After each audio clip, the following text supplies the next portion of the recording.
राधे राधे। कैसे हैं आप सब।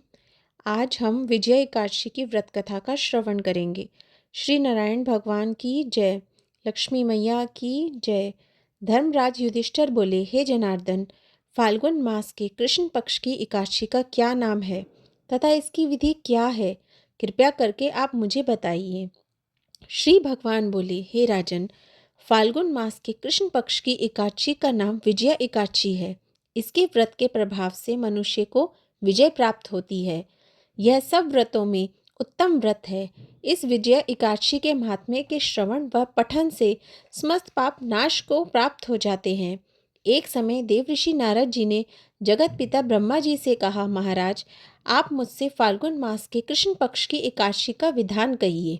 ब्रह्मा जी कहने लगे, हे नारद, विजय एकादशी का व्रत पुराने तथा नए पापों का नाश करने वाला है। इस विजय एकादशी की विधि मैंने आज तक किसी से भी नहीं कही है। यह समस्त मनुष्य को विजय प्रदान करती है। त्रेता युग में मर्यादा पुरुषोत्तम श्री रामचंद्र जी को जब 14 वर्ष का वनवास हुआ था, तब वे श्री लक्ष्मण तथा सीता जी सहित पंचवटी में निवास करने लगे। वहां पर दुष्ट रावण ने जब सीता जी का हरण किया, तब इस समाचार से श्री रामचंद्र जी तथा लक्ष्मण जी अत्यंत व्याकुल हुए और सीता जी की खोज में चल दिए। घूमते घूमते जब वे मरणासन जटायु के पास पहुंचे, तो जटायु उन्हें सीता जी का वृत्तांत सुनाकर स्वर्गलोक को चला गया। कुछ आगे जाकर उनकी सुग्रीव से मित्रता हुई और बाली का वध किया। हनुमान जी ने लंका में जाकर सीता जी का पता लगाया और उनसे श्री रामचंद्र जी और सुग्रीव की मित्रता का वर्णन किया। वहां से लौटकर हनुमान जी ने भगवान राम के पास आकर सब समाचार कहे। श्री रामचंद्र जी ने वानर सेना सहित सुग्रीव की संपत्ति से लंका को प्रस्थान किया। जब श्री रामचंद्र जी समुद्र से किनारे पहुंचे, तब उन्होंने मगरमच्छ आदि से युक्त उस अगाध समुद्र को देखकर लक्ष्मण जी से कहा कि इस समुद्र को हम किस प्रकार पार करेंगे। श्री लक्ष्मण जी ने कहा, हे पुराण पुरुषोत्तम, आप आदि पुरुष हैं, सब कुछ जानते हैं। यहाँ से आधा योजन दूर पर कुमारी द्वीप में वक्लादालभ्य नाम के मुनि रहते हैं। उन्होंने अनेक ब्रह्मा देखे हैं। आप उनके पास जाकर इसका उपाय पूछिए। लक्ष्मण जी के इस प्रकार के वचन सुनकर श्री रामचंद्र जी वक्दालभ्य ऋषि के पास गए और उनको प्रणाम करके बैठ गए।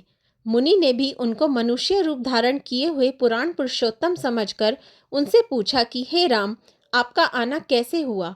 रामचंद्र जी कहने लगे कि हे ऋषि, मैं अपने सेना सहित यहाँ आया हूँ और राक्षसों को जीतने के लिए लंका जा रहा हूँ। आप कृपा करके समुद्र पार करने का कोई उपाय बतलाइए। मैं इसी कारण आपके पास आया हूँ।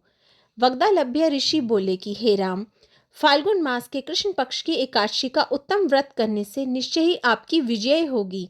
साथ ही आप समुद्र भी अवश्य पार कर लेंगे।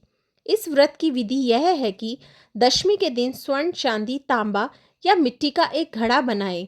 उस घड़े को जल से भरकर तथा 5 पल्लव रख वेदिका पर स्थापित करें। उस घड़े के नीचे सतनजा और ऊपर जौ रखें। उस पर श्री नारायण भगवान की स्वर्ण की मूर्ति स्थापित करें। एकादशी के दिन स्नानादि से निर्वृत्त होकर धूप, दीप, निवेद, नारियल आदि से भगवान की पूजा करें। तत्पश्चात घड़े के सामने बैठकर दिन व्यतीत करें और रात्रि को भी उसी प्रकार बैठे रहकर जागरण करें। द्वादशी के दिन नित्य नियम से निवृत्त होकर उस घड़े को ब्राह्मण को दे दें। हे राम, यदि तुम इस व्रत को सेनापतियों सहित करोगे तो तुम्हारी विजय अवश्य होगी। श्री रामचंद्र जी ने ऋषि की कथानुसार इस व्रत को किया और इसके प्रभाव से दैत्यों पर विजय पाई। अतः हे राजन, जो मनुष्य विधि पूर्वक इस व्रत को करेगा, दोनों लोकों में उसकी अवश्य विजय होगी। श्री ब्रह्मा जी ने नारद जी से कहा कि हे पुत्र, जो कोई इस व्रत के महात्म्य को पढ़ता है या सुनता है, उसको वाजपेय यज्ञ का फल प्राप्त होता है। विजय एकादशी व्रत कथा समाप्त हुई। श्री नारायण भगवान की जय। लक्ष्मी मैया की जय। आपको मेरी वीडियो अच्छी लगी तो प्लीज़ लाइक कीजिए, मेरे चैनल को सब्सक्राइब कीजिए और वीडियो को आगे शेयर भी कीजिए। राधे राधे।